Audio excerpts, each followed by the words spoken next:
Baby, ang cute mo naman. Pwede ba kitang halikan at yakapin? Tanong ni Chantal kay Lester. Opo, pwede niyo po akong yakapin. Tugon ni Lester at siya na mismo ang yumakap kay Chantal.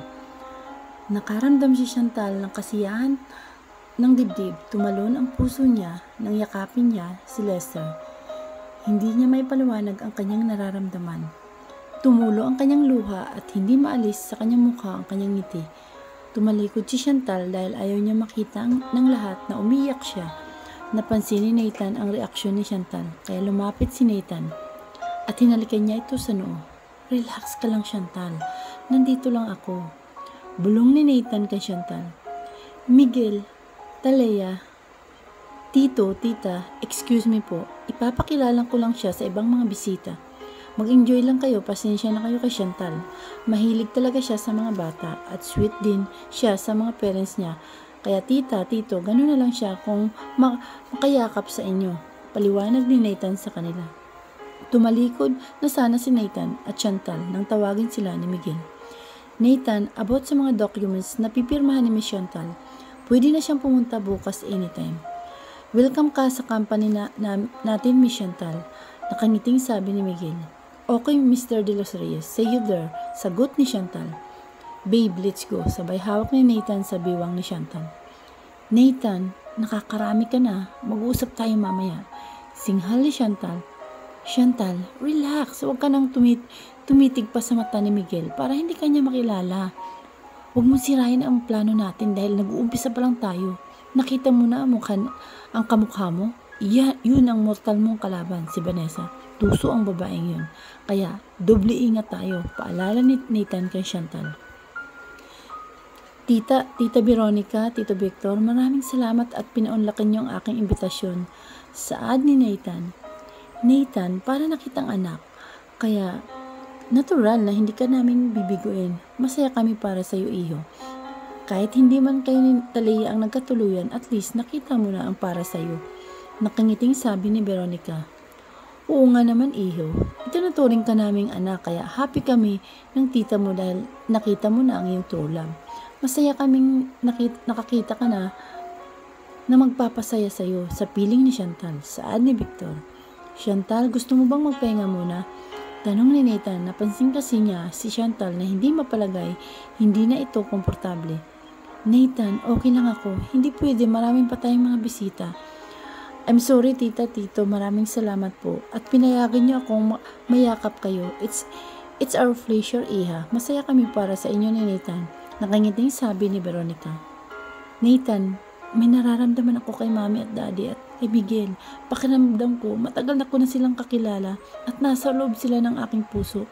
Nang makita ko si Miguel kanina, bumilis ang tibok ng aking dibdib at ang mga yakap ni mami at ni daddy biglang gumaan ang aking pakiramdam. Tumulo ang aking luha na hindi ko sinasadya. Nathan, parang nabuhayan ako ng loob. Kaso si Vanessa, ang kilala nila bilang anak. Kailangan ko mabawi ko silang lahat mula kay Vanessa. Nathan, tama ka. Kailangan kong makita at makasama ang mga taong nagmamahal sa akin noon para mapabilis ang pagbalik ng aking memorya. Saad ni Chantal habang nakasilip pa rin sa mukha ni Vanessa na gamit ang mukha niya. Pumasok si Chantal sa restroom at tinitigan niya ang kanyang mukha. Tinanggal niya ang kanyang suot na maskara. Hinaplos niya ang kanyang mga mata at pisngi at ang kanyang ilong. Walang pagkakaiba. Kuhang-kuha ni Vanessa ang mukha ko. Hinding-hindi kita papayagan, Vanessa, na habang buhay mong paglaruan ang mga tao sa paligid mo. Puputulin ko ang kahayupan mo, singhal ni Chantal. Kinabukasan, sinamahan ni Nathan si Chantal na pumunta sa opisina ni Miguel para na rin makita ni Chantal ang lugar kung nasaan siya laging pupunta at para na rin mapabilis ang kanyang pagaling. Suot-suot pa rin ni Chantal ang kanyang maskara dahil ito lang ang paraan para takpan ang kanyang totoong identity. Pagdating nila sa opisina, tinitigan ni Miguel ang mga mata ni Chantal. Umiwas si Chantal dahil sa tuwing tititigan niya si Miguel ay meron siyang kakaibang nararamdaman. Miguel de los Reyes, gusto kong makita ang mga documents, saad ni Chantal. Binigay agad ni Miguel ang mga documents na kailangan pirmahan ni Chantal. Napansin ni Nathan na panay ang titig ni Miguel sa mga mata ni Chantal. Miguel, may problema ka ba sa girlfriend ko? Curious ka ba sa kanyang maskara? Tanong ni Nathan habang nakangiti. I'm sorry, Nathan. Miss Chantal, medyo nagtataka lang ako kasi lagi kang nakasuot ng maskara. Tanong ni Miguel. Miguel de los Reyes, I'm sorry. May peklat kasi ako sa pisngi at hindi ako komportable na makita ng iba. Ayaw ko kasing binobole ako. Wala akong confidence sa sarili ko. Kaya sana lang, hindi big deal sa'yo ang pagsuot ko ng maskara. Paliwanag ni Chantal. I'm sorry, Miss Chantal. Sana lang hindi kita na-open, saad ni Miguel. Walang problema, Mr. De Los Reyes. By the way, si Nathan na lang ang pwedeng makakita ng mukha ko. Pwera na lang kung close na tayo, nakangiting sabi ni Chantal. Ang swerte naman ni Nathan kung ganun. Ngayon isa ka na major stockholder sa aking company. We're family now. I hope maging mabuti tayong magkaibigan. Tawagin mo ako sa pangalan ko, Chantal, para magmukhang close tayo. Miguel, it's my pleasure. Inabot ni Chantal ang kanyang kamay kay Miguel para makipag-shake hands. Pero tamang-tama ang pagdating ni Talea. Tinapik niya ang kamay ni Miguel at siya na ang nakipagkamay kay Chantal. Excuse me, ako lang ang pwedeng humawak sa kamay ng asawa ko. Singhal ni Talea. Natawa si Chantal sa hitsura ni Vanessa. Nag-i-enjoy talaga si Vanessa na gamitin ang kanyang mukha. Tapos na pala kayo. I'm sorry, late ako at hindi ko nabutan. Inaasikaso ko pa kasi si Lester, ang anak namin ni Miguel. Pero kung tapos na kayo, pwede na kayong umalis. Preskong saad ni Talea. Talea, what's wrong with you? Kararating lang namin. Paalisin mo kami agad. Wala man lang ba mag-offer sa amin ng coffee? Gusto ko hard coffee. Talea, para naman nervyusin ako sa tuwing nakikita kita, saad ni Chantal. Tinawag ni Miguel si Monique para magtimpla ng kape para sa kanilang apat pero pinigilan ito ni Talea. Miguel, baka may iba pa silang gagawin, di ba? Kaya concern lang naman ako sa kanila. Talea, are you sure na concern ka or insecure ka? Natatakot ka ba na kaharap ko si Miguel habang nagkakape? Hahaha, may takip ang mukha ko, Talea. Kaya wag kang mag-alala. Di makikita ni Miguel kung paano ako ngumiti sa kanya. Pang-aasar ni Chantal kay Talea. Chantal, what? Insecure for what? Haha, paano insecure? Nakabalandra ang mukha ko, samantalang ang mukha mo nakatago sa likod ng maskara mo. Sino kaya ang insecure sa ating dalawa? Ako o ikaw? Talea, enough. May karapatan na si Chantal sa company. Isa siya sa may hawak ng major stockholder. Kaya respetuhin mo siya at huwag kang magsalita ng ganyan. Parang hindi ka lawyer. Saad ni Miguel. Ikaw na rin ang makakasagot sa tanong mo, Talea, kung sino ang insecure sa ating dalawa. Miguel, I'm sorry pero na-disappointed ako sa attitude ng wife mo. Akala ko pa naman educated siya pero bakit wala siyang breathing magsalita? Saad ni Chantal. I'm sorry, Chantal. Hindi na mauulit. Hayaan mo. Kakausapin ko siya. Pasensya na kayo, Nathan. Nahihiyang saad ni Miguel. Okay lang, Miguel, hindi mo naman kasalanan, di ba? Ang bait-bait mo sa akin, kaya wala kang dapat ipag-alala. By the way, gusto kong magkaroon ng posisyon sa opisina. Gusto ko kasi na may pagkaabalahan araw-araw.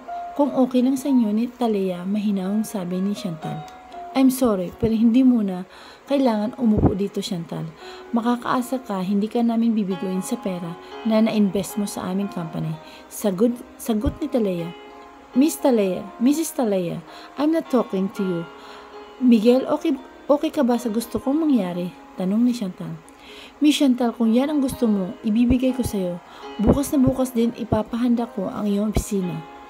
Wow, perfect. Thank you very much, Miguel. Babe, let's go. Tumayo na si Chantal para makalabas na sa opisina. Pero bago siya tumalikod, inabot ni Miguel ang kanyang kamay kay Chantal. Miss Chantal, thank you very much. Welcome to our company. Hinawakan agad ni Chantal ang kamay ni Miguel at pinisil niya ito. Nagulat si Miguel dahil may kuryente na gumapang sa kanyang ugat. Nakatitig si Talea sa mga kamay ng dalawa. Chantal, baka naman pwede mo nang bitawan ang kamay ng asawa ko. Di ba sabi ko sa iyo, ako lang ang pwedeng humawak sa kamay ng asawa ko. Saad ni Talea. Oh, I'm sorry, Talea. Ngumiti si Chantal kay Talea na may halong pang-aasar. Aalis na sana si Chantal at Nathan nang tawagin siya ni Talea. Wait, Chantal, bakit ka ba nakasuot ng maskara? May tinatago ka ba? Tanong ni Talaya. Talaya, stop. Ano bang nangyayari sa'yo? Saway ni Miguel. Chantal, Nathan, I'm sorry. Seryosong saad ni Miguel. No, Miguel, wag kang mag-sorry. Wala kang ginagawang mali. By the way, Talaya, ano ang posisyon mo sa company ni Miguel? Tanong ni Chantal. Company namin ni Miguel, hindi kay Miguel. Makakaalis na kayo, Nathan. Please, dalhin muna sa labas ang girlfriend mo. Bago ko pa yan sipain palabas. Singhal ni Talaya. Miguel, gusto kong kunin ang posisyon ni Talaya sa company. Bukas na bukas din, ako na ang uupo sa kanyang opisina. Nakingising saad ni Chantal. Nasyak si Talaya at lumaki ang mga mata nito. Miguel, seryoso ka ba? Nagagawin mong partner ang babaeng to sa company natin? Galit na tanong ni Talaya. Talaya, okay ka lang ba? Nagsiselos ka ba sa akin? Ha ha ha. Oh my God, Talaya. Kasama ko ang future husband ko. Huwag kang ganyan. By the way, abot sa aking maskara. Alam na ni Miguel ang sikreto ko. Sa kanya ka na lang magtanong at ikaw baka may sikreto ka na gusto mong sabihin kay Miguel. Sabihin mo na, Talaya, bago pa mahuli ang lahat. Pang-aasar ni Chantal. Lumaki ang mga mata ni Talaya at gusto niyang sampalin si Chantal. Pero di niya magawa dahil nasa harapan nila si Miguel. Miguel, mauna na kami sa'yo. See you tomorrow. Bye, Talaya, saad ni Chantal. Umuusok ang ilong ni Talaya sa galit. Paglabas ni Nathan at Chantal, kinausap ni Miguel si Talaya dahil sa ugali na pinapakita nito. Kahit kailan hindi niya ito nakita sa kanyang asawa noon. Ngayon lang, napapahiya pa siya sa harap ni Chantal at Nathan. Miguel, hindi ako papayag na agawan ako ng posisyon ni Chantal. Bakit ba magpapaloko ka sa babaeng yun? Miguel, umayos ka. Kung ayaw mo na mag-away tayo, huwag kang papayag na magtrabaho dito. Ang babaeng yun, hindi nga natin nakikita ang itsura niya kung anong hugis ng mukha niya. Singhal ni Talaya. Talaya, bakit ba kasi nagagalit ka kay Chantal? Wala naman siyang ginagawa sa'yo. Ayaw kong pag-awayan na naman natin to, Talaya. Lahat na lang ayaw mo. Bakit ba nagkakaganyan ka, Talaya? Tanong ni Miguel kay Talaya. Nakasimangot si Talaya habang umiinom ng kape, na stress na rin si Miguel sa ugali na pinapakita nito sa kanya. Lahat na lang kinokontrol nito, wala na siyang ginawang tama sa paningin ni Talaya. Hindi ang ganitong ugali ni Talaya ang nakilala niya noon. Malaki ang pagkakaiba. Ikumpara niya noon at ngayon. Malambing si Talaya noon at laging nakikinig sa kanya, kahit maldita. Minsan, pero paraan niya yun para pansinin siya ni Miguel. Noon, si Talaya ang naghanda kung ano ang susuotin niya kinabukasan at sa breakfast nila ni Miguel sa umaga, si Talaya ang nagpe-prepare. Samantala ngayon, siya na lang ang gumagawa sa mga ginagawa ni Talaya. Noon sa kanya, malaki ang pagkakaiba ni Talaya noon at ngayon. Hindi makalat, naka-arrange lahat ang mga heels nito at ang mga damit, nakahangir. Hindi ito umasa sa kanilang yaya Karina. Hindi ito lumalabas ng kwarto kapag hindi naka-arrange ang lahat ng gamit. Noon, madalas tumulong si Talaya sa pagluluto. Nag-aaral din ito noon magluto para ipagluto niya si Miguel. Pero ngayon, laging late bumangon at minsan, mauna pa si Miguel pumasok sa opisina dahil tulog pa ito. Hinahanap niya ang Talaya na una niyang nakilala. Miguel, meron ka bang iniisip? Miguel, umayos ka dahil unang-una ayaw kong nang niloloko ako kaya kong manakit, huwag ka lang maagaw ng iba sa akin. Galit na tura ni Talaya. Talaya, huwag kang gagawa ng gulo dahil kung ano man ang magawa mong mali, hindi kita kukonsintin. Umayos ka, Talaya, at huwag kang gagawa ng mga bagay na ikakasira ng company. Saad ni Miguel. Miguel, seryoso? Ganyan ka na sa akin ngayon. Dapat sa akin ang atensyon mo dahil ako ang asawa mo. Hindi ko matatanggap na aagawin sa akin ni Chantal ang posisyon ko. Singhal niyang sabi. Talaya, huminahon ka nga. Bakit ka ba nagkakaganyan? Ibang-iba ka na ngayon. Di ka na katulad noon. Nasa na ba ang dating Talaya na minahal ko? Tanong ni Miguel kay Talaya. Miguel, nakalimutan mo na ba na nakipag-sex ka kay Elaine? Akala mo nakalimutan ko yun. Kaya wag mong isisisi sa akin kung nagbago ako. Nagkakaganito ako dahil niloko mo ako. Galit na singhal nito.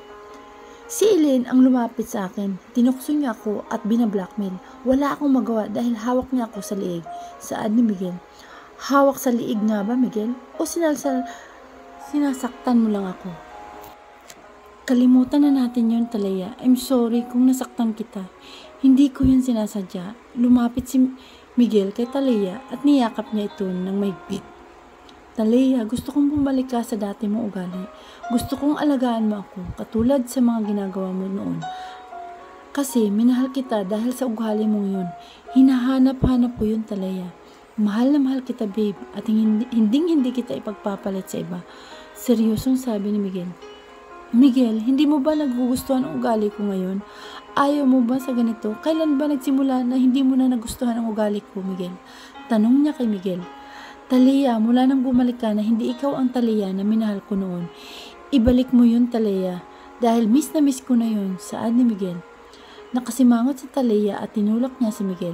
Nagulat naman si Miguel sa ginawa ni Talaya. Lumabas ito ng opisina ni Miguel at sumakay ng kanyang kotse.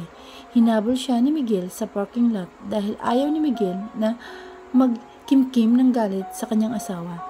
Binuksan ni Miguel ang kotse ni Talaya pero lock ito. Ginatok niya ang window pero nagmatigas si Talaya. Nakita ni Talaya na may dumarating na kotse at nagpark ito katabi sa kanya. Nang makita niya kung sino ang bumaba ay binuksan niya agad ang pinto at pinasakay niya si Miguel. Nakita niyang bumaba si Elaine sa kotse nito. Nagtataka si Talaya kung bakit nagbalik si Elaine. Pagkatapos nitong mag-resign, natatakot siya baka sabihin nito kay Miguel ang katotohanan. Miguel, ayaw kong kausapin mo pa ang Elaine na yan. Bakit pa nagbalik yan ngayon? Talaya, baka may naiwanan siya na sa opisina. Bakit hindi ka bumaba ng kotse para tanungin mo siya kung bakit siya bumalik dito? Saad ni Miguel. Huminga ng malalim si Talaya at bumaba na siya sa kanyang kotse. Sumunod na rin si Miguel dahil nag-aalala siya baka mag-away na naman ang dalawa. Nasa parking lot si Elaine nang tawagin siya ni Talaya. Elaine, anong ginagawa mo dito? Nag-resign ka na, di ba? Bakit ka pa bumalik? Tanong ni Talaya kay Elaine. Vanessa, parang takot na takot ka yata. Natatakot ba kita? Nasabihin ko kay Miguel ang buong katotohanan na nagtatago ka sa mukha ng kanyang totoong asawa. Pang-aasar ni Elaine. Umayos ka, Elaine. Sa oras na gawin mo yan, ililibing kita ng buhay. Wag na wag mo akong gagalitin. Umalis ka na dito dahil papunta na si Miguel. Elaine, napasyal ka yata. Anong kailangan mo? Bakit ka bumalik? Tanong ni Miguel. Miguel, hindi ka ba natutuwa na nandito ako? Gusto kitang bisitahin, Miguel. Miss na kasi kita. Pang-aasar ni Elaine kay Vanessa. Umayos ka, Elaine. Umalis ka na dito bago ko ilang paso ang mukha mo sa parking lot. Talaya, relax ka lang. Bakit ka nagagalit sa akin? At bakit ka nagkakaganyan? Ayaw mo ba sa gusto ko? Meron akong offer sa'yo. Baka magustuhan mo. Sabi ni Elaine. Namilog ang mata ni Vanessa sa galit. Gusto niyang sampalin si Elaine pero natatakot siya. Baka sabihin ni Elaine ang totoo kay Miguel na siya si Vanessa. Elaine, umalis ka na ngayon. Please, ayaw ko magkagulo tayo. Talaya, halika na sa loob. Saan ni Miguel? Miguel, hindi ikaw ang kailangan ko sa totoo lang. Kailangan ko si Talaya. Meron akong kailangan sa kanya. Sobrang importante. At sa tingin ko, hindi mo naman siguro ako tatanggihan, Talaya, di ba? Saad ni Elaine. Namilog ang mata ni Talaya sa galit at tumingin siya sa kay Miguel. Talaya, kausapin mo siya para malaman mo kung ano ang kailangan niya. Mauna na ako sa opisina. Maraming pa akong gagawin. Sumunod ka na lang sa akin kung tapos na kayo mag-usap. Sabi ni Miguel at nagmamadali na itong pumasok sa opisina. Elaine, anong pag-usapan natin? Anong kailangan mo sa akin? Sabihin mo.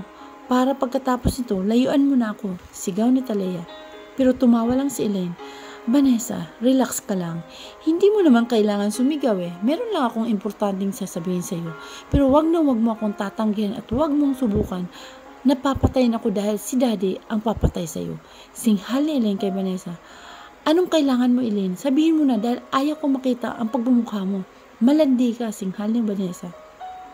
Natatawa si Elaine sa sinabi ni Vanessa dahil sa pagkainis nito. Vanessa, kung malandi ako, nagmana lang naman ako sa iyo dahil magkapatid tayo, di ba? Nakangiting saad ni Elaine. Hindi tayo magkapatid, Elaine. Anak ka sa ibang babae ng Daddy. Singhal ni Vanessa kay Elaine. Sagad na sa galit si Elaine dahil sa pambabastos ni Vanessa sa kanyang yumaong ina. Lumapit siya kay Vanessa at sinampal niya ang mukha nito. Gaganti sana si Vanessa pero sinipa siya ni Elaine at bumagsak siya sa lupa. May nakakita sa kanila pero nanood lang ang mga ito at hindi sila inawat. Hayop ka, Elaine! Pagbabayaran mo ang ginawa mo sa akin, sigaw ni Vanessa. Vanessa, ito na ang huling bastusan. Babastusin mo si Mami. Baka nakalimutan mo na anak ka ng isang kriminal at isa kang kriminal na rin dahil pinatay mo ang totoong may-ari ng mukhang yan. Ikaw ang mag-iingat, Vanessa, dahil kaya kitang ipakulong. Kayo ng mami mong kriminal. Sasabihin ko nasa iyo ang pakay ko para mawala ka na sa paningin ko. At huwag kang mag-alala, hindi na ako magpapakita sa iyo kahit kailan, singhal ni Elaine. Tumayo si Vanessa at lumapit siya kay Elaine. Anong kailangan mo sa akin? Sabihin mo na para mawala ka na sa buhay namin ni Mami at Daddy. Galit na singhal ni Vanessa. Bigyan mo ako ng 20 million, kapalit ng katahimikan ko. Nagulat si Vanessa sa sinabi ni Elaine. Lumaki ang mata nito habang nakatitig kay Elaine. Ha, baliw ka ba, Elaine? Akala mo mabibilog mo ang ulo ko? Hindi ko ibibigay sa iyo ang hinihingi mo, saad ni Vanessa. Ayaw mo, Vanessa? Kung ganon, gusto mong makulong kasama ang mami mo. Mami mong kriminal, tanong ni Elaine kay Vanessa. Hayop ka, wala kang utang na loob, Elaine. Inaruga ka ni Mami, minahal ka at rinatong tunay na anak, tapos ganito ang ganti mo sa kanya. Ipapakulong mo siya? Nasaan ang hiya mo? Kung tutuusin, kulang pa ang buhay mo na kabayaran sa sakripisyo niya sa iyo mula pa nung bata ka. Sigaw ni Vanessa. Kulang pa yan, Vanessa, sa pagpatay niya sa mami ko. Mas gugustuhin ko pang mamatay kesa kasama ang mga taong pumatay sa mami ko. 20 million, Vanessa. Bibingayan lang kita ng 1 linggo. Tandaan mo, kapag hindi mo ibinigay sa akin ang hinihingi ko, sisiguraduhin ko sa inyong dalawa ng mami mo na ipapakulong ko kayo. Magsasalita pa sana si Vanessa, pero umalis na agad si Elaine. Sumakay na ito ng kanyang kotse. Kinabukasan, maagang gumising si Chantal para pumasok ng opisina. Kahit nakasuot man siya ng maskara, hindi pa rin matabunan ang kanyang kagandahan at ang kanyang magandang hugis ng katawan. Nakasuot siya ng dress na kulay blue na hanggang tuhod ang haba at ang kanyang heels na 3 inches ang taas. Pagbaba niya sa hagdanan, sinalubong siya ni Nathan. Natutuwa si Nathan dahil confident na si Chantal. Wow! Napakaganda mo, Chantal. Bagay na bagay sa iyo ang suot mo at mukhang pinaghandaan mo talaga.